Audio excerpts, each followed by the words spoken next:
ከም ዘሎ አፋር ደም ስራችን ነው። ቀይ ባህር ለኛ የግመል ውሃ ማጠጫ አይደለም። ቀይ ባህር ለኛ ማንነታችን ነው። ቀይ ባህር ግድ ነው። አብዛኞቹ የእድገት ማማ ላይ የወጡት የባህር በር አላቸው፣ ፖርት አላቸው። ቀይ ባህር ማለት ለኛ ትንፋሻችን ነው ማለት ነው። መተንፈሻችን ወይም ደግሞ የልብ ስርዓታችን ነው ማለት እንችላለን። ምክንያቱም እኛ ያለነው ቦርደር ላይ ነው እንደ አፋር እንደ ኢትዮጵያም ላንድ ሎክድ ነንና እያለን ያጣነው እንግዲህ ሪሶርሳችን ነው ማለት ነው። ከሆነ ከ30 ዓመት በፊት የወደብ ተጠቃሚ ነበር ወደብ ነበረን አሰበኛ ነበር ሶ ያን ሚሞሪ አምጥተ ወደ ራሳችን ነገር መመለስ ከምትሪ ወደላሁም ነዚ I don't know ንፕሮፓጋንዳ ኢሎም ሰርሑ ወይ ሙሉ በሙሉ ዳርጋ on daily basis ካ ፖስት ይገብርዎ ክንብል ንኽሊና ገለ ማለት አካውንታት ክፈላለየ ይኽእል ግን ቀጻልዮም ፖስት ዝገብርዎ እዚ ኸ ኮንደኾነ ተዓፋር ዝበሃል ኣብ ጎኖም እንተተሰለፈ ንዝብል እዩ ሕጂ ኣብዚ መጀመርያ ክርዳና ዘለዎ this is not ዘገርም ከይከውን ይኽእል እዩ ብፍላይ መንግስቲ ኤርትራ ምስ አሜሪካ ዝገብሮ ዘሎ ፃዕሪ ኣብ ግምት ኢኻ መንግስቲ ኤርትራ ምስ አሜሪካ ዝኸዶ ዘሎ ዲፕሎማሲያዊ ፃዕሪ ሽርክነት ንምፍጣር ዝግበር ዘሎ ጉያ ንብዙሓት ዓብ ስግኣትን ስክፍታን ፍርህን ፈጢሩሎም ከም ዘሎ መቸም ንምግንዛቡ ከቢድ ኣይመስለንን እንታይ ማለት እየ ዝብለኩም ዘሎ እቲ ተቃዋሚ ዝበሃል ዘሎ ብርጌድ ንሓመዱ ድዩ ወላ ገለ ነዚኦም በዓልቲ ቦርናጊ ይኸፍሎም ስለ ዘሎ ነቲ ናቶም ሎቢንግ ሰርቪስስ ንሳቶም ድማ እንታይ ክገብሩ ይፅዕሩ ኣለዉ እንቅፋት ነቲ ምስ አሜሪካ ዝግበር ዘሎ ፃዕሪ ንምዕንቃፍ ብዙሕ ጉያ ይግበር ኣሎ እንታይ ይብሉ ኣለዉ ሶሊድ አናሊሲስ ባይ አፍሪካ ሪፖርት ጁሊያን ብላብላ on current US ናይ American Eritrean dynamics with recent historical background big question does Isaias really want to reset relations can he be less of a dictator or is he just worried about opposing groups እንታይ ዝብል ዘረባ ንሰማለና Eritrea courts Trump as opposition gains traction in Washington ክልተ ሰለስተ ግዜ ምስ ሰኔተርስን ገለና ስእሊ ስለተሳእሉሲ ነቲ መንግስቲ ኤርትራ ምስ አሜሪካ ዝገብሮ ዘሎ ፃዕሪ ከነፍሽሎ ንፍትና ኣለና ወላ እኳ መንግስቲ ኤርትራ ምስ ዶናልድ ትራምፕ ቀጥታዊ ርክብ ክገብር ይፍትን እንተሎ እቲ ተቃዋሚ ዝበሃል ግን ኣብ ዋሽንግተን ፅቡቅ ፅልዋ ይገብር ኣሎ እንታይ እቲ ዕላማ ኸ ኣቲኻ እንተሪኻዮ ዲፕሎማቲክ ሽፍትስ Eritrea's government is cautiously exploring renewed ties with the US under President Donald Trump following a rare high-level meeting at the UN General Assembly. ስለዚህ መንግስቲ ኤርትራን መንግስቲ ዝለዓለ ኣማኻሪ ናይ ንጉዳይ አፍሪካ ዝኾነ መሳድ ብሎስ ዝመርሖ ዘሎ መንግስቲ ኤርትራ ከም ዝተራኸበ ኣብቲ መቃል ናይ ዩናይትድ ኔሽንስ ዝነበረ ማለት እዩ እዚ strategic outreach the meeting signals Asmara's interests in towing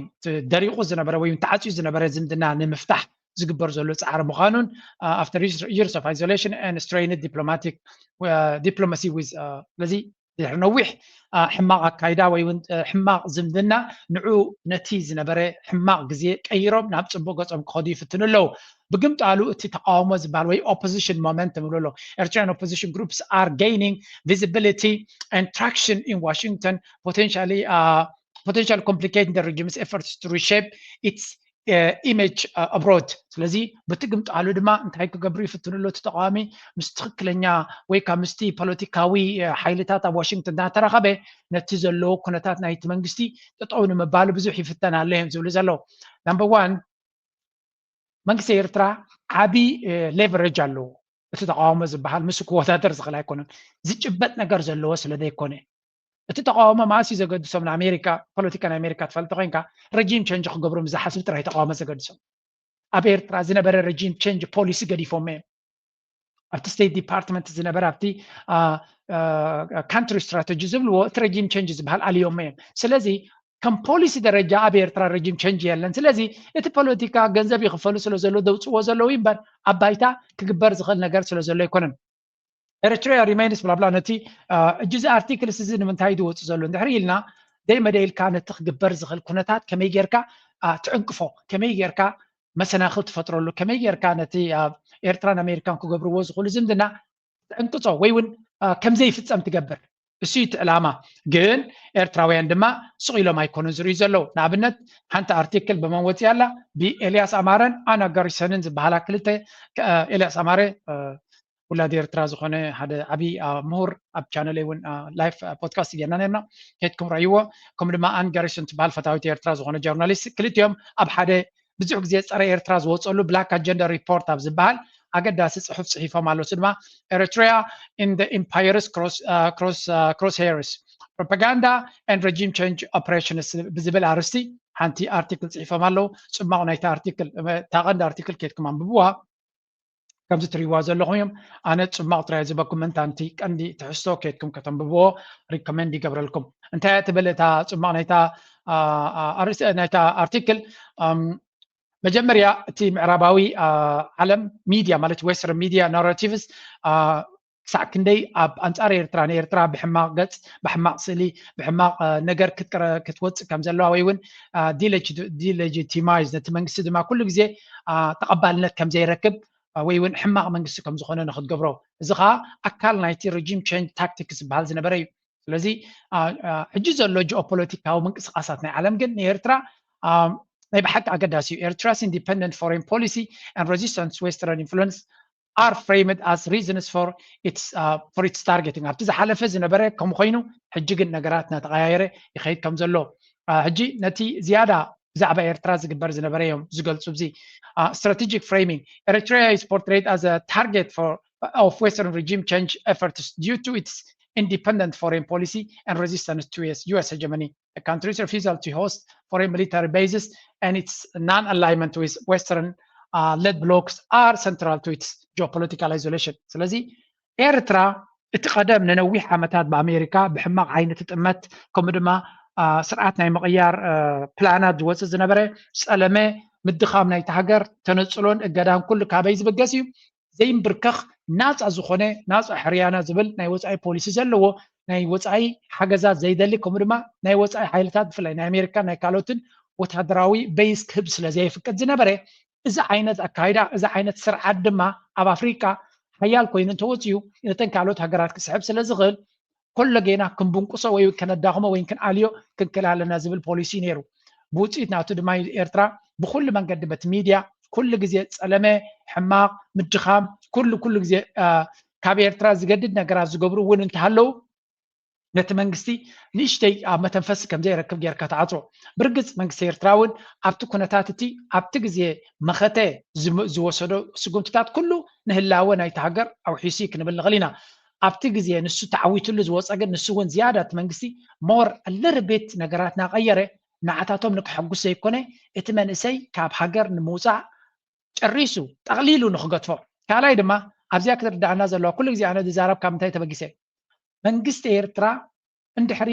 ኣሸላሸል ኣብታ ኣካይዳ ናቱ ገይሩ ኩሉ እዚ ወረቃቕቲ ኣብ ኤርትራ ግዱድ ዕስክርና ስለ ዘሎ ተገለዶ ዝብል ወረቃቕቲ ኩሉ ጠጠው ክብል እዩ ኢማጅን ወረቐት ናይ ኤርትራዊ ዝኾነ ይኹን ወረቐት ክረክብ የብሉን ምክንያቱ ፖለቲካዊ ፀገም የብሉን እንተተባሂሉ ኣብ ዓዲ ክንምንታይ ሰብ ስደት ክገድፎ ከም ዝኽእል ምክንያቱ ኩሉ እዚ ሰብ ዝስደት ዘሎ ብፍላይ እዚ ሕጂ ዝስደት ዘሎ ዕሸል ናይ ብሓቂ ወታደራዊ ማእሰርትን ካልእ ስቃየትን ስለ ዘጋጠሞ ኣይኮነን እቲ ሓቂ ንፈልጦ ኢና እቲ ሓቂ ኣብ ኤውሮጳ ከይዱ ፅቡቅ ሂወት ክነብር ኣብ ቀዳማይ ዓለም ትምህርቲ ክረክብ ምዕቡል ሂወት ክነብር ልዕሊ ኩሉ ድማ ኣብ ኢንስታግራምን ኣብ ፌስቡክን ዝርዮ ዘሎ ነገራት ኣብ ሪያሊቲ ቀልጢፉ ክረክቦ ዝኽእል ኮይኑ ስለ ዝስምዖ ዘሎ ዘየገድስ እንታይ ዓይነት ዕድላት ኣብ ዓዲ ኣሎ ናብዚ ክመፅእ እዩ ምስ መፅኻ ወረቐት ትበቲ ኮይንካ ኩሉ ዕድላት ክረክብ እንድሕሪ ዝፍቀደሉ ኮይኑ ግድን እዩ ክወፅእ ክደሊ እንተዘየለ እንታይ ክገብር ድዩ ዝኽእሉ ኣፍሪካዊ ዝስደድ ኣሎ ኣብ ሰኔጋል ስለምንታይ ድዩ ዝስደድ ዘሎ ሰብ ካብ ናይጀርያ ስለምንታይ ይስደድ ኣሎ ዕድል ስለ ዝደሊ እዩ ናይ ፖለቲካ ሽግራት ክህልዎ ይኽእል እዩ ከይህልዎ ይኽእል እዩ ስለዚ እንታይ ንማለት ኣብ ኣፍሪካ ዘሎ መንእሰይ ብጀካ 1% ናይቲ ሃገር ዝበፅሐ ኣፍሪካዊ ዕድል ተሂብካዮ ናብ ኤውሮጳ ከምዚ ናይ ኤርትራ ወረቐት ክትረክብ ትኽእል ኢኻ ንክትምሃር ንክትሰርሕ ዕድል ኣለካ ተልካ ኩሉ ሰብ ክኸይድ ይኽእል እዩ ኩሉ ሰብ ኢኻ ዝኸይድ ዘይከይድ ከዓ ትኻልእ ሃገሩ ስለ ዝፈቱ ይኮነ መብዛሕትኡ ኣብ ኤውሮጳ ንኣትዩ ወረቐት ኣይረክብኒ ክመፅእ ካ ይክእልኒ ስለዚ እዚ ወዲ እዚ ንሪኢኻ እቲ ኩነታት መንግስቲ ኤርትራ ናይ ብሓቂ ክትዓፃፀፈሉ ኣለዎ ነዚ ዘለናዮ መድረኽ ኣብቲ ሃገር ኣብ ፅቡቅ ደረጃ ናይ ሴኪሪቲ ስለ ዘላ ካብቲ ከባቢያ ኩሉ ሪኢኻ ማለት ሓደጋ የለን ወይ ብድሆ የለን ማለት ኣይኮነን ግን ነቲ ዘሎ መንገዲ ንእሽተይ ብምቅያር እቶም ናይ ኤውሮጳ ንኣብነት ኣብ ስዊዝ ዘሎ መንግስቲ እንታይ ኢሉ ቅድሚ 2 ዓመት 3 ዓመት ኤርትራውያን ኣብ ሃገሮም ተገልጊሎም መሰሎም እዩ ንሕና ሃገርኩም ስለ ተገልግሉ ዘለኹም ወረቐት ኣይንህብን ኢና እዚ መዓስ ጀሚሩ እቲ ሬጂም ቼንጅ ዝብል ፖሊሲ እናተቀየረ ምስ መፅእ ግን ስቲል ወረቐት ህብዮም ጠቕላላ መንግስቲ ኤርትራ ነገራት ጠቕላላ ዘይኮነስ ገለ ነገር ተቐይሩ ግን ይከታተልዎ እዮም ብቐረባ ናይ ኤርትራ ፖለቲካዊ ፀገም ዝበሃል ስለዘየለ ወረቐት ኣይንህብን ኢና ክብሉ እዮም እዚ ማለት ድማ እቲ መልእኽቲ ቀልጢፉ እዩ ዝኸይድ ስደት ስዊስ ንበይኑ ጥራይ ኣይኮነ እንግሊዝ ከምኡ እንተኢሉ ጀርመን ከምኡ እንተኢሉ ኖርዌይ ከምኡ እንተኢሉ ስዊድን ከምኡ እንተኢሉ እቲ ህዝቢ ኣብ ዓዲ ኮፍ ክብል ይኽእል ነቲ ዘሎ ብድሆታት ናይቲ ሃገር ኣብ ምፍታሕ ድማ ሕጂ ካብ ዓዲ ብዙሓት ክፀልኡን እዮም ነዛ ቪድዮ ሰሚዖም ይፈልጥ እየ ንባዕሉ ኣብ ኤሮፓ ኮፍ ኢሉ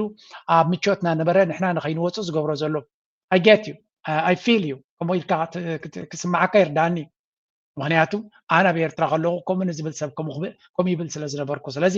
ዩቱብ ኣይነበረን ከምኡ ሰምዕና ነርና ግን ሰባት ክመክሩና ከለዉ ኣብ ዓድኹም ኮፍ በሉ ክብሉና ከለዉ ከምኡ ዓይነት ንኣሽቱ ከለና ክብል ስለንብል ነበርና እዩ ኣብዚ ሕጂ ዘለና ኮይና ክንሪኦ ከለና ግን ኤርትራ ከም ሃገር ክትቅፅል እንድሕር ኮይና ናይ ሓፂር ቃንዛ ክህልዩ ኣብ ስደት እውን ብዙሕ ሰብ ተበዲሉና ስለ ዘሎ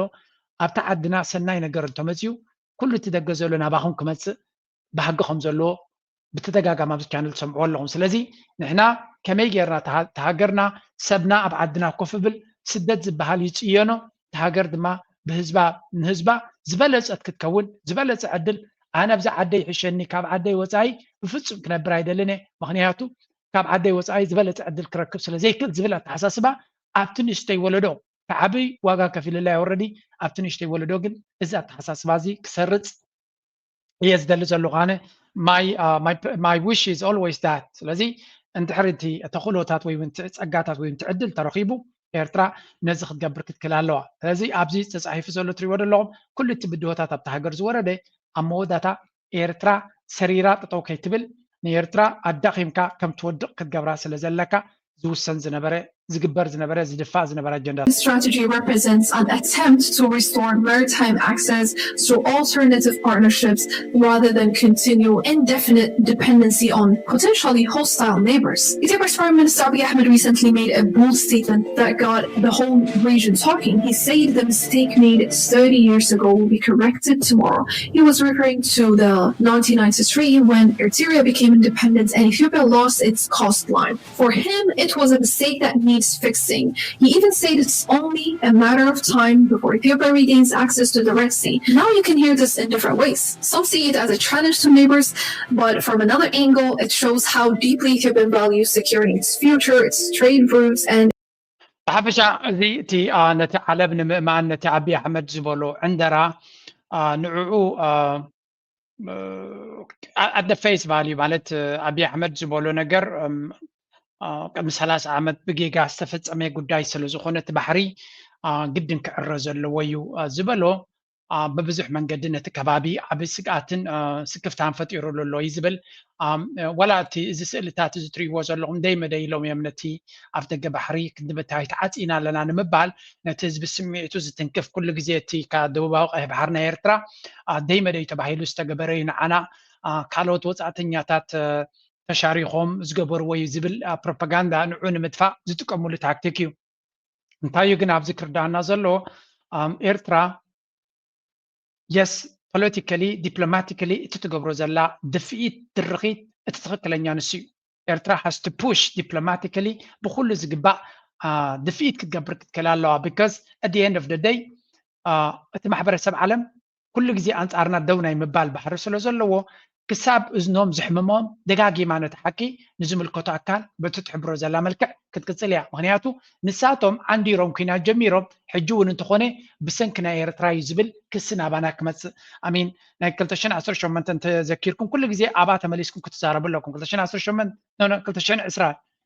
ናብ ኤርትራ ሚሳይላት ተተኪሱ ከሎ እዮም ንኤርትራ ቆፅዑ መሪፆም ስለዚ ክንዲ ምንታይ ንዓና ብሕማቕ ዓይኒ ዝጥምተና ማሕበረሰብ ዓለም ስለ ዘሎ ኤርትራ እትገብሮ ፃዕሪ ነቲ ዓለም ንከትእምን ትወስዶ ስጉምቲ ኩሉ ግዜ ብጥንቃቐን ብምስትውዓልን ክረአ ዘለዎ እዩ እዚ ኣብዪ ኣሕመድ ዝደፍኦ ዘሎ ኣጀንዳ ናባና ገፁ ማለት እዩ ኣቃሊልካ ክረአ ዘለዎ ከም ዘይኮነ ሓንቲ ብዚኣ ምናልባት በዚኣ ገይራ ኣብቲ ናይ ዓለም ክሰግር ስለ ዝኾንኩ እዩ ሓደ ሶማላዊሲ ነዛ ስእሊ ፅሒፉስ እንታይ ኣውፅኡ ይመስለኩም ከምዛ ትሪእዋ ዘለኹም ነዛ ስእሊ ገይሩ እንታይ ኢሉ ፅሒፉ እዚ ትሪእዎ ዘለኹም እዚ ሰሜን ናይ ሰሜን ህዝቢ ኢሉሲ ህዝቢ እዛ ሃገር ኤርትራን ትግራይን ተተሓዊሶምሲ ኣብ ኣፍሪቃ ኣብ ቀርኒ ኣፍሪቃ እቲ ዝሓየለ ሃገር ብወታደራዊ ይኹን ብካልእ መወዳድርቲ ዘይብሉ ክኸውን ይኽእል እዩ ብምባል እዩ ፅሒፉ ዘሎ ማይ ቪው such what could happen if the independent seeking state of Tigray joins Eritrea ትግራይ ዝበሃል ናብ ኤርትራ እንተተሓዊሱ እንታይ ክፍጠር ክእል ኢሉ ጽሒፍ ኣሎ such a union and could give a new regional power, one that could surpass any political or military force the broader region has seen in the past century. እዚ ጂ ምስቲ ናይ ታሪክ ተመሊስካ ምስቲ ናይ ኣክሱም ንግድነት ክትሪኦ ከለካ እዞም ክልተ ሓይልታት ተተሓዊሶም ናይ ብሓቂ ዝሓየለ ናይ ቀርኒ ኣፍሪካ ሓይሊ ክፍጠር ከም ዝኽእል ብምባል ክልል ትግራይ ዘሎ ምስ ኤርትራ እንተተሓዊሱ ማለት እዩ እንታይ ኢሎም መሊሶም ለኤርትራውያን ኣብ ታሕቲ the comments reanire thanks but no thanks, we are better off without any of our neighbors, maybe Sudan. ሓደ ኢሳያስ ዝብል ከምኡ ኢሉ መሊስዎ ይፈልጥ ፈታዊ ኤርትራ ይትኸም ኢሉ ዝፅሕፍ ዘሎ መሐመድ ኦላድ ዝበሃል ፈታዊ ኤርትራ ኖርማሊ the people of Ethiopia ኣመና ጸልኣይ prank Ethiopia ዝብላይ ብዙሕ ግዜ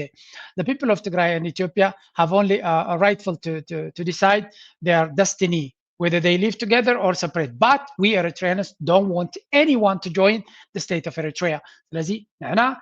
ተጋሩ ሃገር ዲዮም ክኾኑ ምስ ኢትዮጵያ ዲዮም ክኾኑ በይኖም ዲዮም ክኾኑ ንዓም ዝምልከት ኮይኑ ምስ ኤርትራ ዝሕወስ ኣይንደልን ኢና እዮም ዝብሉ ዘሎ the regional conflicts in Ethiopia doesn't affect or concern Eritrea and Afars. እንታይ ዝብል ዘሎ ወላ ዓፋር እውን ምሳኹም ተተሓወሱ ዝበለ እዩ ብሓፈሻ ኤርትራውያን ብተደጋጋሚ ነዚ ነገር እዚ ፈፂምና ኣይንቕበሎን ኢና ብምባል ክፅሕፍር እየ ኣለኹ better if Tigray joins Eritrea and renames itself to Tigray. ሪቶታት ናይ ሰብ እየ ዘስምዓኩም ዘለኹ እንታይ ንምባል እዩ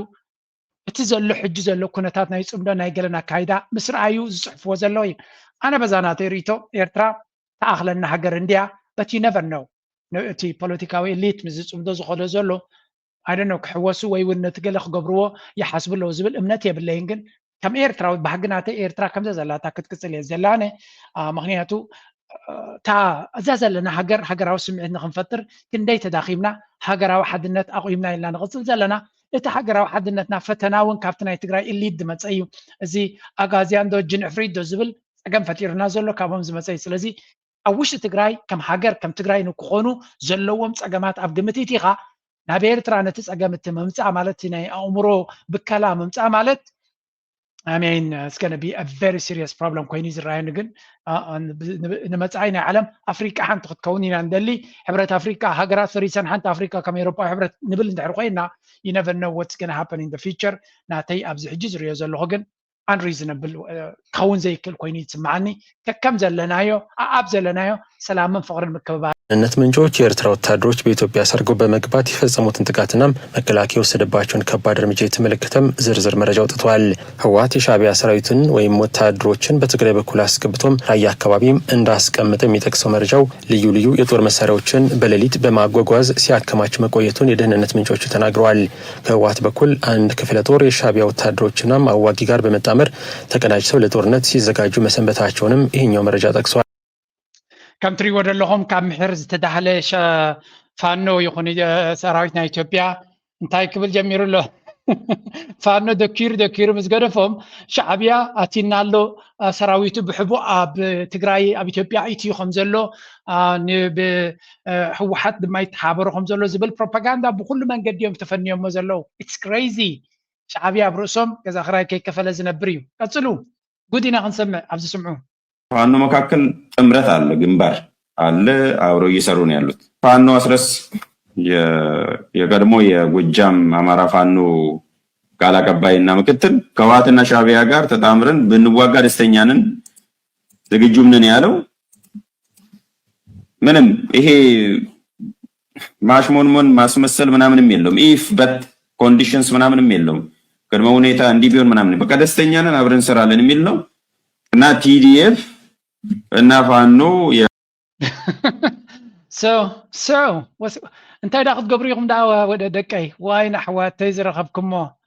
حيل خمس لك عمد ملو فكير كاسي فانو كم زغيرو مزدكركا لومي اب اوياتن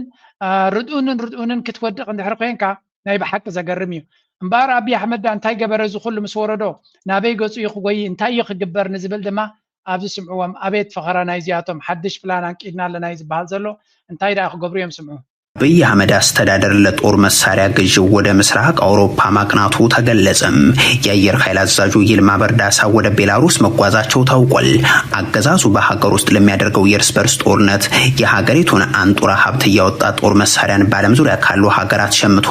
በራሱ ሀገር ዜጎች ላይ አርከፍክፏል። በፈረንጆቹ 2021 እና 2022 የጠቅላይ ሚኒስትሩ አገዛዝ የጦር መሳሪያዎችን ከምስራቅ አውሮፓ ሩቅ ምስራቅ ሀገራትና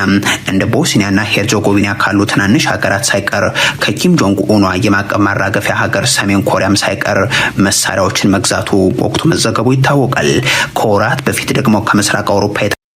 ከም ትሪእዎ ዘለኹም አብይ አሕመድ ኣብዚ እውን ኣብቲ ናቶም ሚድያ ኣውፂኦም ነይሮም ዳርጋ እዛ ኩላ ዝፍክረላ ዝነበረ ኣፅዋር ኣለና ዶ ድሮን ገዚና ዶ ሚጋት ኣለና ዶ ወላ ሰኮይ ኣለና ዶ ድበሃል ዝነበረ ኩሉ ድሮናን ሓሶትን ከም ዝነበረ ንርኢ ኣለና። ኣይሶም ናይ ሳልስቲ ኩናት ኣብ ፋኖ ደኪሩ ምስ ገደፎ እቲ ሓይሊ ኣየር ናትና ኣብ ዝሓለፈ 80 ዓመት ርኢናዮ ዘይንፈልጥ ስልጣነ ሓይሊ ደይቡ ኣፅዋር ክፅግን ጀሚሩ ፋብሪካ ናይ ኣፅዋር ሰሪሑ ክንደይ ፀራዕራዓ መናብራ እንደይረኣና ድሮናት ክሸይጥ ጀሚሩ ተተኳሲ ጠያይትን ካልእን ድማ ኤክስፖርት ክገብር ጀሚሩ ኩናት ከጀመረ ኣብ 2 መዓልቲ 3 መዓልቲ ፋኖ ደኪሩ ምስ ገደፈ ድማ ናብ ቤላሩስ ከይዱ ምግዛእ እኳ ክንደይ በጃኹም ኣለቅሑን በቲ ተሪፉ ዘሎ መሬትን ገለን ኢሉ ይኸውን ከም ትሪእዎ ዘለኹም to advance interstate and military ties with Ethiopia, Belarus and defense. Okay, እዚኣቶም ከዓ ካብ ራሽያ ዝረኽብዎ ዘሎ ንባዕሎም ኣብ ኩናት ኣብ ደንደስ ናይ ኩናት ዘለው እዮም ክንደምንታይ ተረፍ መረፍት ኣለዎም እዮም ክብዎ ዝኽእሉ ከም ትሪእዎ ዘለኹም ናብ ቤላሩስ ከይዱ ንዓርድኣኒ ንዓ ሓግዘኒ ገለ ዝሽየጥ ተለካ ወላ ዋጋ ዳብል ጌርካ ሃበኒ ክብል እዩ ዝኸይድ ዘሎ ከም ንሪኦ ዘለና እቲ ኩነታት እዚ እንታይ ዘርእየካ ብኣፍካ ትምነዮ ነገርሲ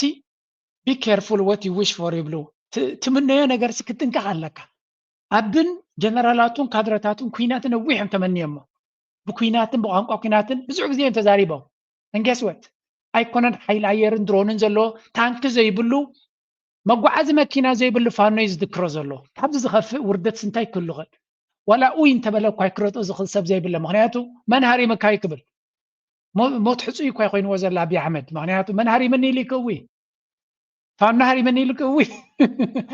ውርደት ረኺቡ ስለ ዘሎ ከም ትሪእዎ ዘለኹም ኣብ ፈቐዶ ሃገር ከይዱ ዝርካቡ ናይ ወፃኢ ሸርፊ ሰሪዕካ ገለን ጌርካ ካብ IMF ካብ ወርልድ ባንክ ዝመፀ ገንዘብ ወሲድካ ኣፅዋር ገዚኻ ሃገርካ ትዕኑ ህዝብካ ትዕኑ ማለት ህዝቢ ኣምሓራ ህዝቢ እዩ ካብ ዝገየር ግን ህዝበይ ዝበሃል ኣብዚ ዓድዳ የለን እቲ ዘሕዝን ክፋሉ ኸ ዘሕዝን ኳ ክብለ ይክልኒ ደስሕቕ ይስምዑ ኣብዚ የትንፍጭ ዱቄት ማምጪው መብት ተነስቻለሁ ብሎ ከሰፈሩና ከአማራ ክልል ወይ በኤርትራ ክልል በትግራይ ክልል መሆን አለበት ምክንያቱም ድንበር ላይ ከሆነ እበለጣለሁ በሚል ይሄንን ስታደርግ ህወሓቶች ደግሞ ትግራይ ክልል ከሚሆን አማራ ክልል ይሁን ብለው አሁን ሰሞኑን በሰሜን ወሎ አካባቢ ይደረግ ብሎ አጠቃላይ የፌደራል መንግስት ለምን ይገባል የሚሉ ሰዎች ቲፒኤል ምንድነው ኤርትራ ይላከችውም ህወሓት በተወሰነ ደረጃ ታጣቂዎቿንም ምናምንም ከታ የተሳተፈችበት ነገር ሲኖር እዚህ ምናምን ላይ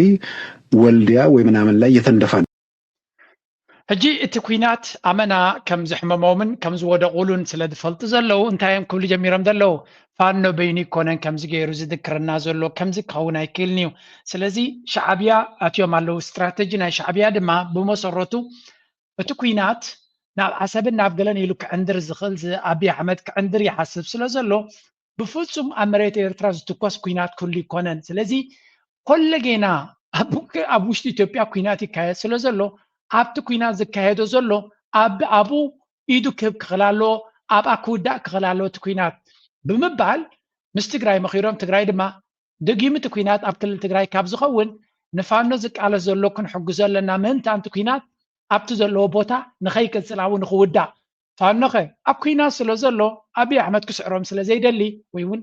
ካልእ ካብቲ ዘሎ ክሳራ ንላዕሊ ክኸይድ እቲ ኩናትካ ክናዋሕ ስለ ዘይደልዩ everybody has the same strategy እዮም ዝብሉ ዘለው ኤርትራ ከምኡ ስለ ዝበለት ትግራይ ከምኡ ስለ ዝበለ ኣይኮነን ኣብ ርእሶም ዘሎ ቲዮሪ እዩ ዝመስል ነገራት ኣለዎ ዶ yes of course ምክንያቱ ንኩሎም ከጥፍ ኢሉ ዝተበገሰ ሓይሊ እቶም ከጥፎም ኢሉ ዝተበገሰ ዝፈከረሎም ከጥፋኣኩም ይመፀኩም ኣለኹ ዝበሎም بحبو تأكيبهم ويون بحسب تلواويتهم ويون بزخون يكون استراتيجي تحبابيرهم انت دكيرهم كا ما نم نجار كده نقص أكايكلني انت أبجبتك قرباي كعلن جن اتزل والدخمت فانو بينو سعيرون كبلون علم سلدي تأمنو علم سلدي تخبره كبرتك بقدمين برون كم نريا زلنا أفزع حجد بلاد حريت سمعوها زيوم سألت إيرترايم عينو بإيرترا بتعبيت قبل على إيرترا دزارة بوزنا برسي حتى شعبياسي كنديك زي كويخا نعبويات كتسجد بقى نساتهم كعبيون السكة سجسي ترى بعرب كوينوكو ناي بحكي سمعوا اجن تايب دفاي قتل ኢትዮጵያ መንግስት ሄዱ አናቱን መቁረጥ ነው ያለበት ስለዚህ ያንን ለማድረግ ምናልባት አሁን ለኤርትራኖቹ ትንሽ አድቫንቴጅ የሚሆነው በዚህ ሰዓት በአሜሪካኖቹ በኩል የተጀመረ ነገር ስላለ የኢትዮጵያ መንግስት ከዛ አልፎ ለመሄድ ያለው ድል ምናልባት የተጀመረ ጥረት አለም የተጀመረ ጥረት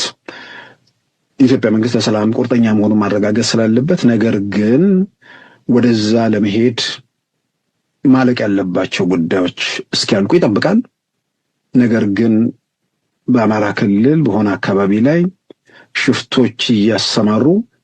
ንጹሃንን እያስጨፈጨፉ انت اسكي بلالو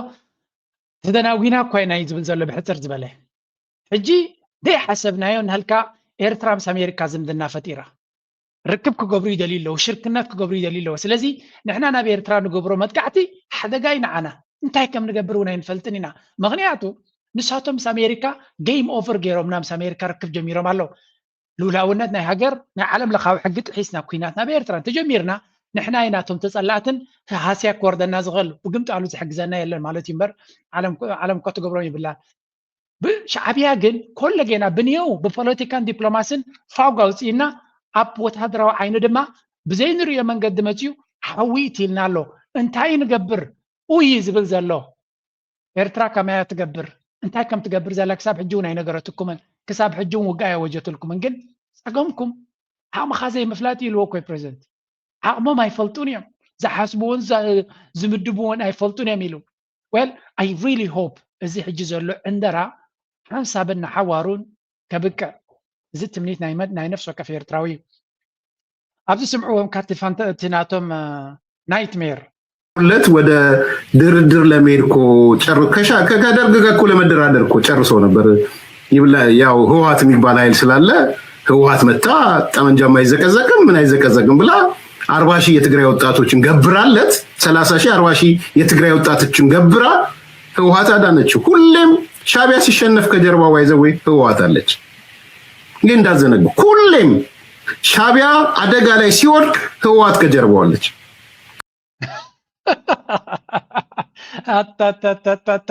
ኣታዚ ዶኩመንት ኸውኒ ለደምፅ አልኩም ዘለኹ ምክንያቱ ናቶም ፈኸራዊ ናምፅልኩም ነይረ ክፍክሩልና ከለዋ ውሽሶም ኤርትራ ክናትና ኢሎም ክፍክሩ ከለዉ ሎሚ ኸረይዎ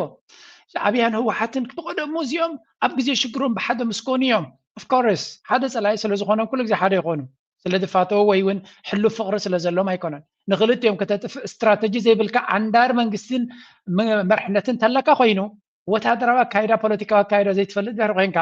ኩሎም እቶም ኣብ ካልእ ግዜ ክሰምሩ ዘይክእሉ ኣንፃርካ ከም ዝሰምሩ ኢኻ ትገብር ዘለኻ ከይሓፈርካ ድማ ብስተጅ መፂኻ ከመይ ገይሮም እዮም ምስ ህወሓትን ምስ ሸነን ምስ ፋኖን ክሰርሑ ዝኽእሉ ኮርስ ንስኻ ኢድየት ስለ ዝኾንካ እቲ ፖሊሲ ናትካ ኢድዮቲክ ስለ ዝኾነ ኩሎም እቶም ኣብቲ ከባቢ ዘሎ እንኮላይተን ካልኦት ሃገራት ኣብ ጎኒ ኤርትራ ከም ዝኾና ጌርኩሞን ኣለኹ ስለዚ ህወሓት ቅድሚ ሕጂ እውን እንትኾነ ምስ ደርጊ ክንሰማማዕ ኢና እናበለ ከሎ ሻዕቢያ ንሶም መፂኦም ኣጥሒኖም እየ ዝብል የለን እኮ ኣብ ታሪክ ሻዕቢያ ኩሉ ግዜ ስኑ ነኺሱ ምስ ተመከተይ ነይሩ ብርግፅ ኣብ ኣገደሲ ምዕራፋት ህወሓት ምስኦም መፂ እዩ ብድንጋፀ ዝመፀ ጥራይ ኣይኮነን ሽዑ እውን ንሻዕቢያ ክስዕሮ እንድሕሪ ኮይኑ ደርጊ ህወሓት እንታይ ምዃኑ መፃ እዩ ኣብ መንደቕ ዝተፃሓፈ ነገር እዩ ነይሩ ስለዚ ንሻዕቢያ ኮይንካ ዶ ተዋጊእኻ ነቲ ፀላኢ ተውድቆ ወይስ ስቂልካ ትፅበ ነቲ ንሻዕቢያ ከም ገለ ኢሉ ሰሊጡ እንተጥፊዎ ፅባሕ ንጎ ንዓኻ ከመይ ገይሩ ኣብ ትሕቲ ዓሙቕ ምድሪ ክእትወካ ከም ዝኽእል ትፈልጥ ኮይንካ ደን ከመይ ኢኻ ትገብር ስለዚ ሕጂ እውን ተመሳሳሊ ተጋሩ እውን ፈሊጦም ኣለዉ እዚ ሕጂ ዘስማዓኩም ዘረባ ናይ መሓሪ ናይ ብርሃነ ልፍዓተይ ግን እታ ዝበለፀት መግለፂት ነዚ እዋን እዚ ክብላ ክእላነ ናይ ምብራቅ ኣፍሪካ ፖለቲካ ጂኦፖለቲክስ ዝቀየረ ንኣብይ ኣሕመድ ናብ ፍርሒ ዝሸመመ ፀላት ህዝቢ ትግራይ ፈረኽረኽ ዘበለ ፖለቲካ ትግራይ ቤስት ሌቨሬጅ ፖለቲካል ሌቨሬጅ ዝፈጠረ اتموست عصوان خبان ድሕሪ እዚ እንተደሊና መራሕትና በለላሕቲ ኮይኖም ንዕፃን ክባን ውን ዝሰበረ ኮይኑ ዝተመዝገበ ብዙሓት ተመዛበልቲ ወገናትና ለመርበቶም ልመለሰ ይጽምዶ ሓርሱ ዝገበረ ካብ እናብን ክንቀሳቀሱ ዝገበረ ሰላም ገዞም ውዒሎም ከሓድሩ ዝገበረ ድምፂ ጥይት ከይስማዕ ዝገበረ ብዙሓት ግዛኣታት ትግራይ ናብ ትግራይ ዝተመለሱ ሎም መዓልቲ ጀነራል ታደሰ ወረደ ኣብ ዓሊተና ውዒሉ ኣሎ سراويت إرتراخ على تنا خوتي خلوا وتصير صمدو إيه بوجا يكونن وتصير صمدو ناي مبرق أفريقيا بوليتيكا الزرابة سبيك مرة this is one of the most comprehensive سفح زخونة أوي ون أمقت تلك زخونة تنتنا بزعبا وتصير ناي صمدو إذا تزغر بي براب حنا تقرأ ترايزرو يزلو صمدو كندمنتاي بدحر مجارجة بأمقت تحاسيبلو نوح سقم تكخيت كم زغل تمديو بستجبري كابزان اللي عليه إلياس أماره أب بودكاست زجبرنا جريس ونيرو نولدوتات قصة زغل على ما زلويه أتجي زوباتي نحوار قصة تقينو تسلام نايتك باب كوحس تقينو نتيك المحجد تفتي مزنا برا سليا أمون جوزبي تغلى لك مسرة كابسورو كتبون صوت كلا لك مغنياتو تقليت كم دليت الزورو عينت حزبي كابزخه ونت حزبي زلوا شركناتن حبراونا منبر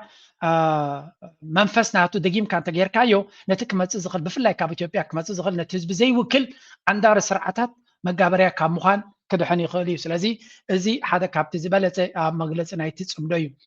صمدو ترايغنا يكونن ابي احمد كندمنتاي حدا غودي وخم زلو ابز سمعجي اتس كريزي ناي موداتا ابي احمد زفشلو تنገር ابزي خاطريا አፋር ክልል በትላንትናው ዕለት የተቀሰቀሰው ቀውስ አነጋጋሪ ሆኗል። ራሳቸውን የትግራይ ሰላም ኃይል ብለው የሚጠሩት ታጣቂዎቹ ላይ ከአፋር ነዋሪዎች ጋር ከፍተኛ ተቃውሞ ገጥሟቸው ችግር ተፈጥሯል። በሌተናል ጀነራል ታደሰ ወረደ የሚመራው የትግራይ ጊዜያዊ አስተዳደር በበኩሉ የነጻ መሬት ኃይሎች በትግራይ ላይ ጥቃት ይፈጽሙ ነበር ብሏል። ከታጣቂዎቹ መሪዎች ውስጥ ደግሞ 10 ከአፋር ወደ መቀለ በትላንትናው ዕለት ሂደዋል። በትላንትናው ዕለት የአፋር ክልል ነዋሪዎች የቀሰቀሱ ተቃውሞ ጉዳዩን ከክልሉ በተጨማሪ መቀለ ድረስ የተያዘ አድርጎታል። أبتي أب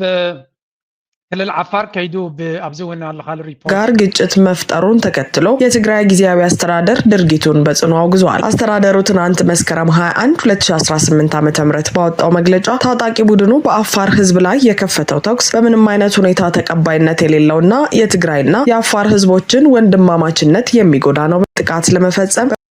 كم زرزلوتي حرامري تباهيلو أبي أحمد نت تجراي زبحال عبكلت سلستك مغليلو نكلت عمد بجيتة وردان صاد كان نجيرون نوح وان زشرح له أمو ده حزب تجراي نقي حلو تبلوتي كادما أي حكار دهيبو بقى تام سجوجم كم مغلى أبرايا عبدو تجراي دما كم دراما قصلو فتينهم نسون تسفى سلتقرته التمنسي بجنزب جزيخة معاد جنزبات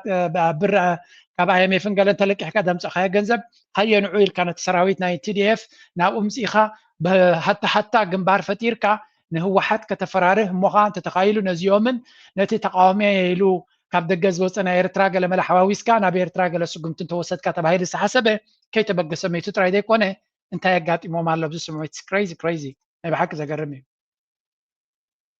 ፕሬዚደንት ጊዜያዊ ምሕዳር ትግራይ ጀነራል ታደሰ ወረደ ብዝገብርዎ ጻውዒት መሰረት ውሽጣዊ ፍልያት በአፎም ዘይኩነስ ብልዝብ ከም ዝፍታሕ ብምእማን ናብ ዓዶም ከም ዝተመለሱ ብሽም ሓራም መሬት ዝንቀሳቀሱ ዝነበሩ ተጋደልቲ ተዛሪቦም ኣብ ውሽጥና እውን ዝተፈለየ ግጭታት ሓያላት ግጭታት እኳ እንተሃለው እኳ ብመሳርያ ክንፈትሖም ኣይብልናን ዝብል ጻውዒት ዝገብሮ ጀነራል ታደሰ ወረደ ብግዚያዊ መንግስቲ ዝተዋሃበ ናብ ልብና ንኽንምለስ ገይርና ንኽንሓስብ ገይርና ጀነራል ታደሰ ወረደ ዝበላ ሓንቲ ቃል ኣላ ተጋሩ በዓልትና ንበዓልትና ብረት ክንማዘዝ ዘይኮናስ ናብ ሓደ መፂና ዋላ ፀገም እንኳ ተሃለወና ብሓሳብ ናብ ሓደ መፂና ብወንበር ክንፈትሖ ከም ዘለና ዝብል ቃል እኒያ ስለዛ ንእሽተይ ኣነ እውን ተቐባልነት ገይረላ ሓቁ እዩ ብዝብል ንምንታይ በዓልትና ንበዓልትና ሓደ ናይ ፀላእትና እውን ሽርሕ እንድያ እዚኣ تشرحت أيتل تجارو حادث خوينا ما نم كم زي خلنا يفلت سلازي أكل تخفيلك بعلتم وعلتم مدخام زبل حنت حسب زحازو والو قامنا لسلازي كعلكو بقى أتتنا عادي تمارس قدم زخفلنا يو مالت زي قد عايزي أتي أبي أحمد كنا من تاي حدا جنيات على كم زخونة أب من دقس عفت صحف يمزرو يزلو دعرك ردون كيل شعبي يكون مغيلوا من قصير ترى عوشت أو قد دايكم أتيكم يفلتني حزب تجراي ጸላእዩ ኣነፂሩ እንተፈሊጡ ዘለዎ ጸገማት መፍታሕ ቀሊል እዩ የስ ኩናት ኣጋጢሙ ምስ ኤርትራ ዝነበረ ተጻብኦ ህወሓት ከም ፖለቲካዊ ኤሊት ዝፈጠሮ ዝምብዕ ዝኾነ ፖለቲካ ዝፈጠሮ ንሱ ንነዊሕ ተንቲና ክንደውና ይንኽእል ኢና ኣብዘን ዝሓለፈ ድሕሪ ውዕል ፕሪቶርያ ኩሉ ዘጋጠማ ኣብ ውሽጢ ትግራይ ግን ምስ ኤርትራ ዘተሓሕዝዎ ክንዲ ምንታይ መታለልቲ ፖለቲከኛታት ኣብቲ ዓዲ ከም ዘለዉ መርኣያ ጥራይ ክብሎ ዝኽእላኒ ኤርትራ ውዕል ፕሪቶርያ ካብ ዝፍጸም ወላ ሓንቲ ኣይገበረኩምን ኣመልሓስኩም ግን ብዙሕ ግዜ ኤርትራ ዝብል ሽም ንኤርትራ የኣይትጎዱ ዘለኹም ይመስልኩም እቲ ጸገም ግን ኤርትራ ዘብለኩም ዘሎ ብጉልባ ቤላ ገይሩ ፃውተልኩም ዝነበረ ጸላይኹም ሕጂ ድማ ሕሉፍ ሓሊፍና ሓትሕትኩም ብብረት ክትቃተሉ መዲብልኩም ዝነበረ ታንክስ ጋድ ከማን ዝምቅትታል ከይተበፅሐ ኣብ ሓደ መዕለቢ በፂሑ እቲ ሰብ ትመንሰይ ከምዚ ኢሉ ክመለስ ከሎ ናይ ብሓቂ ኣብይ ኣሕመድ ነገር ከም ዝሞተቶ በዚህ ኸት ና ዝቆሰሉን ብጾትና ዝተሰውኡልን ዓላማ እናተጨወየ ስለ ዝኾነ ብዙ ይቀጽለናን ብምባል ከመይ ንወፅእ ተባሂልና ተረዳዲና ዝሓይል እዚ ሒዝና መጺና እዞም ካብ ሓራ መሬት ናብ መሬት ትግራይ ዝተመለሱ ተጋደልቲ ካብ ተራ ኣባላት ክሳብ መሪሕነት ክፍለ ሰራዊት ዝርከብዎም ምዃኖም ገሊጾም ኣብ ትግራይ ዝረኣዩ ናይ ሰናይ ምሕዳርን ፍትሕን ካልኦት ጸገማትን ንምፍታሕ ሓሲብና ብሓይሊ ብረት ክንቃለስ መሪፅና ወፂና ነርና ዝበሉ እዞም ተጋደልቲ This is a very good sign ንትግራይ ብፍላይ ምክንያቱ እቲ ኩነታት እዚ እዩ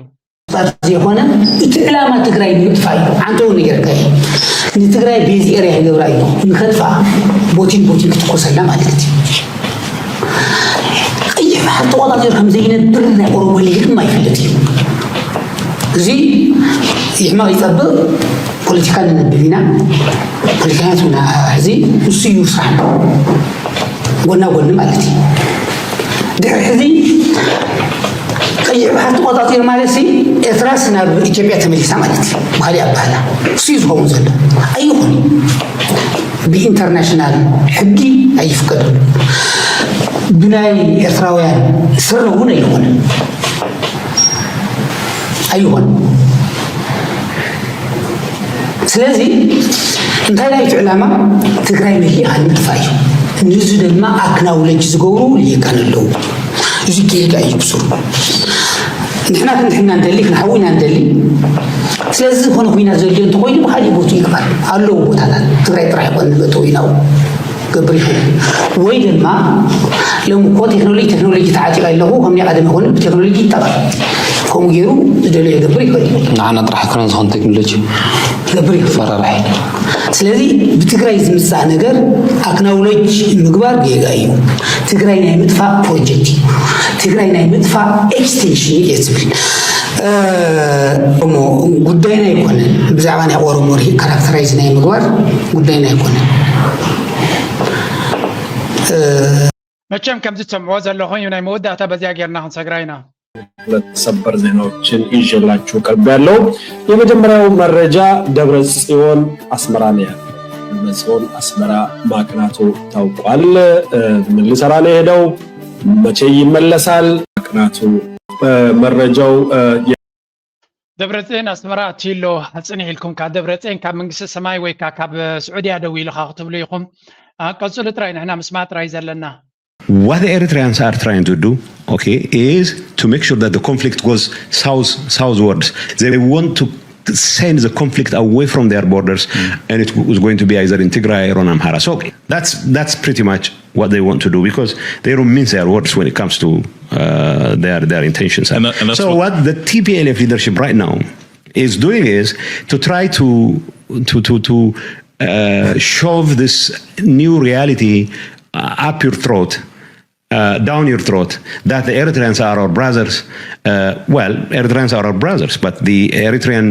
leadership under President Isaias was in the forefront of committing the kinds of crimes. كم تري ود لهم زدما نتا أبي أحمد نوح بدحر مجارجا نكسر تلو خيبوا أب مغالي كرسي حيزو خلو ديس لتعلمي بميديا أب حد الشمون እንታይ ነቱን ዘይፍለጥ ጻዕዳ ማይክሮፎን ናትኮፍ ኢሉ ክቕይሮ ዝኽእል መሲልዎ ከምቲ ካልኦት ጋዜጠኛታት እቲ ሓደ ጋዜጠኛ ናይ ኣቢ ዝብሎ ዝነበረ እቲ ኩናት ሻዕብያ እቲ ኩናት ኣብ ዓዱ ዘይኮነ ብዝተኻለ መጠን ኣብ ገለ ክፋል ናይ ኢትዮጵያ ክገብሮ እዩ ዝደሊ እቲ ህወሓት ድማ ልክዕ ነቲ ናይ ሻዕብያ ነገር ኣጀንዳ ንምስሳይ በቃ ኣሕዋቲና ዶ ፅምዶ ዶ ገለዶ እናበለ ነቲ ህዝቢ ትግራይ ገንሸል ክገብሮ እዩ ዝፍትን ዘሎ حونت زبحال دما يلم برقص تزبي حوات كونه خلي تمرحنة أبي إرترا زلوا جن بلا أتي قبل على حزبي تقرأي زل على قف عزفت أما شعور ترى يكون كسب جزء غسل زلوا جن تنع هذا موسكاز بكاز لي but the reality is نخبط خانة هو كان تمرس نروقين كا زي اللي نجر كتف برخ نعو كدفء ما جزي خاك عربك خلو بوليتيكا ودكتنا بوليتيكا بزاس كحكح من قدي كاب جتاچو ردان ريال لنا نغيدنا بهلو كونات هالو زبل بروباغندا شاغيلو كازغنا يدما قطتا نبابيك نغركا حز انسان ما انا ابي ترغملو كسادو سغاب زنقص قنينو خمز كتاتلن نزاني انسان زبلا ذا فيديو زياب بامحرنيا تسريحه سلازلا ارغصنيا بإثيوبيا بزح صلوا غيرا كمزلا امين صمدو بميديا كساك ندي وصيت كم زخاله اول دما ابتقدنا جنبار نايتي صمدو خوينو زغبرو سراح نفسه زخاله معرتي بوليتيكاوي استراتيجيكاوي مقصقاسناتو ميديا زتصاوتو سراح بفلاي دما اول ناي بحق برتع نغدغاد زفتر ناي ميديا حيل مخانو دغاغيمو زنصرو كنتات كوينلو እቲ ጽምዶ ካብ ዝበገስ ጥራይ እቲ ናይ ተፈላለየ ናይ ጽምዶ ፕሮጀክትታት ብሚድያ ዝሓልፍ ዝነበረ ብፍላይ ቦገን ኣወልጽት ብርግጽ ከምታ ብርሃነ ክብላ ጸንሐ ኒ ጂኦፖለቲካዊ ምንቅስቃሳት ናይ ቀርን ኣፍሪካ ኣብ ሓፂር ግዜ መኣዝን ከም ዝቕይር ዝገበረ ናይ ኣብ ስትራቴጂ ብሙሉ ፈርከሽከሽ ኢሉ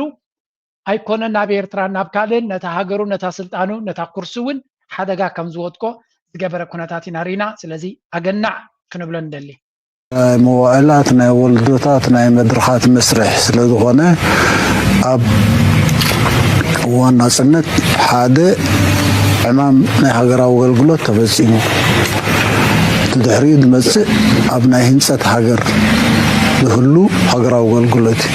حقيو بهاغراو غلغلوت توفاينت ناس هاغر رغاغينا لنا جن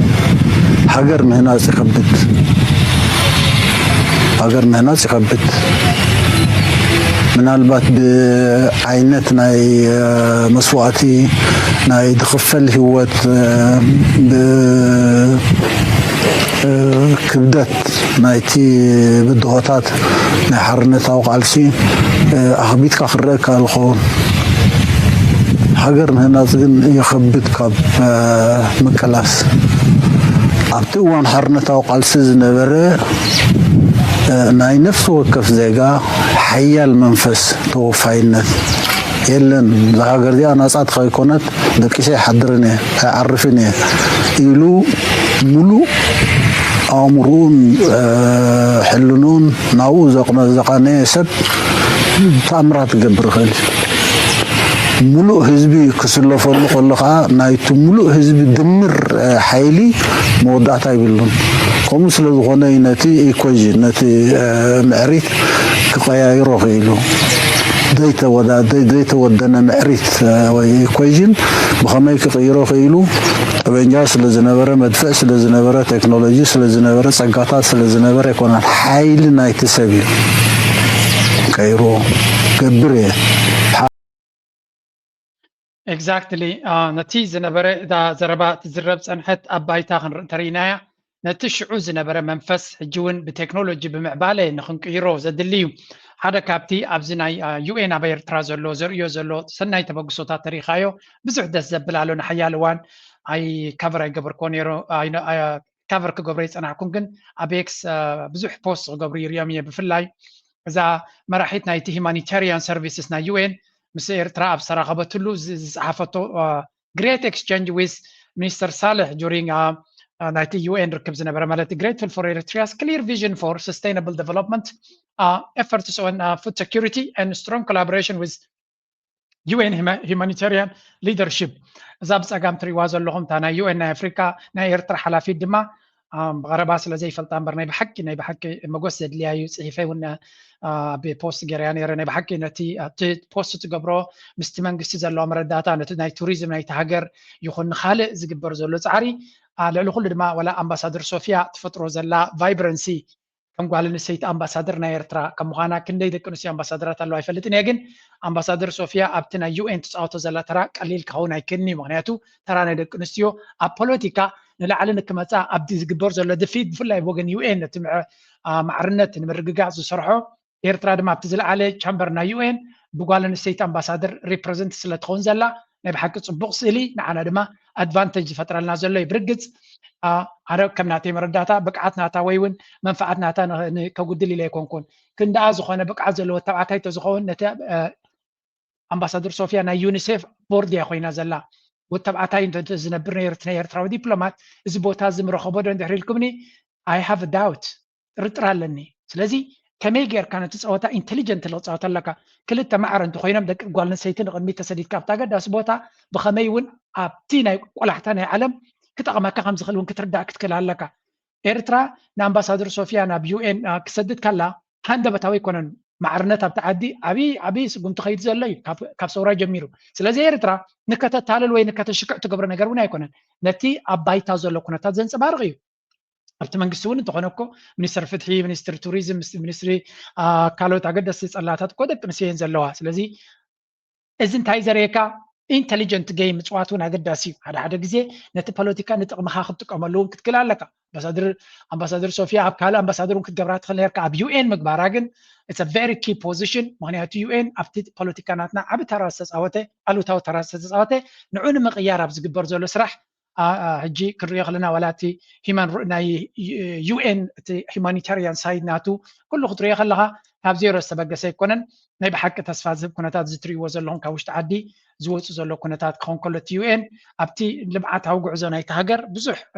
صعري يقبر كم زلون ولا كا درو تخونه باجت ناتو نيرتراغن نفسه كف سانتيمونا قداسي سلازغونت ناي بحقي تسفازب كونتات ريا كابوشت عدي استفل علي من قدي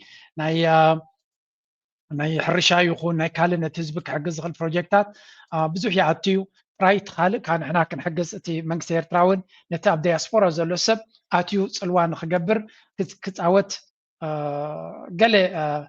مخفت خجبر الوين كفوت عدل نخفتر تسفان جبر بزغره بعد ما كم خجاتم ذا فيديو زيا كابوشت ايرترا دوص اتنديا so beautiful ناي بحق vibrancy زناي نمعت توريزم يلوم زجبر وسي نتا كتماسي هي وزري اللي انت بلنا استغاننا يكونن ابيرتريا ميديا نتورك لاتكم كتكم رايواتي تحستون سمعوا منتان بزح صعيرهم سلو زقبروا نشتا يكريكم زدلانه تزبلت تحستاو خيتكم كتري ويز دلي ازن ريو زلنا كنا تهدما ايرترا اتمن اسي نورمال هيوت نخنبر زلو بحقي زلو عدل انت يبكاك ان منتاي فتراونت كم زلو I mean these are things من اسي ايرترا enjoy كقبرهم اياتاتون ابوتاتون أبوتاتهم كلاتهم أب جنبارات كفيلهم زلوا دقهم نزع عدل زين خستماغرو سلو زغونه يتمنقس دما نخول نجار بده تاسجير أبز حجي بس إنها زلنا درجة نخمزة عينات كنتات يفكد مهلاوي والنزم درخزي يدفع له مهلاو توريزم دما زحكر زيانا يونسكو ريكارد يلوا دحريلنا نتوريزم سزبلت أيو سلازي نعشت صقناتات غيركا نتزلو لوطي نتي وصيت كم سال كازغل جنزب كم سال كازغل ربح كم سال كازغل نجارات قدامنت يبقى مسرح ناي بحق دس بلنا كلو ندوليو مچم نتا فيديو خيتكم راي was one of the most beautiful thing غاتل ابزي كم سبي زغصر بعين حقي مثلا له قبعت له سلاز خونا نغير كتكساس انت خوينكا نعمنت حدا سب ابتي غزا بفلاي كم فيليب كزغبرو هم زري موديل غيرهم شوط غلا انت خوينكا نعمنت حدا سب نسرح كله دي وي غلاي ود وي تنانتناتكا زخونا نغير يخونمو خسك ايدلي بولك هاغير كاتغزيكا اتناي ولك خانبرت اكسبوزد خونا له مالتي حسا كنخت انت خوينو جن اتتكالي زخصص لباسس انت اللي حارسب نبطبع خير كله تطبع يجوالي انت يزقبر تطبع انت يزقبر اساس سرش يزقبر اوكي زخت كسو دلي خازل خاسرسي يواصعنا دي خسيسنا اتزقبع حسا خركب يوزب سلازي نبرات على ودي زحت سرش خبرك اسات انت لك خوينو بشم كاسات لك خوينو وطي بشم الالسيخه انت لو خوينو جن ناي موصا اكسايو ازيو دروتي فلاي دما ابزن فيروز تاعت نغركم دلا شي ستيلينج يو ذا جيم بحال زي فاينانشال رقت حقن فاينانسن كمي غيركا اتحايسكا بلع زغونه بيزنس تمرح مالت زي مخرتات زي سالا ميديا سالا سوشيال ميديا اب زغونه سلازرا خايا نورمالي مسلكا نزم مخرز نختركب نحاده ساعات نطبقه 500 400 خاطخفلو لا نورمال غزي ናይ ሚድያ ዘሎ ፀጋ ክትጥቀሙሉ ፈትኑ ጥራይ ክብል ዝደሊኒ ፌሩዝ እንተተኸታቲልኩማ ንነፍስኩም ኢኹም ትጠቕሙ ንነፍስና ኢና ንጥቀም this is a very sophisticated advice ምኽሪ እዩ ምናልባት ኣብ ከምኡ ደረጃ ስለዘየለና ከይርዳእና ኽእል እዩ ደቅኹም ነዚ ምኽሪ እዚ እንተሰሚዖሞ ግን they will be ኣብ ሂወቶም ዝበለፀ ውፅኢት ከምፃሎም ዝኽእል እዩ thank you ንኽንብላ ንፈቱ ከምዚ ዓይነት ምኽሪ ከምዞም ዓይነት ምሁራት ክመፁ ከለዉ ድማ ከነተባብዕ ኣለና ዝብል እምነት ኣለኒ ኣብደላቶ ኣብ ኤክስ ኣብ ካልእ ኣብ ቲክቶክ ሰዓብዋ ኣተባብዕዋ ናይ ሎም ኣርስ ኣብ ዝጉዴ ላይክ ግበሩ ሼር ግበሩ ሪቶኹምን ሓሳብኩምን ሃቡ እናበልኩ ምዝያደ ርፍቕ ገትፈኩም እየ ታንክ ዩ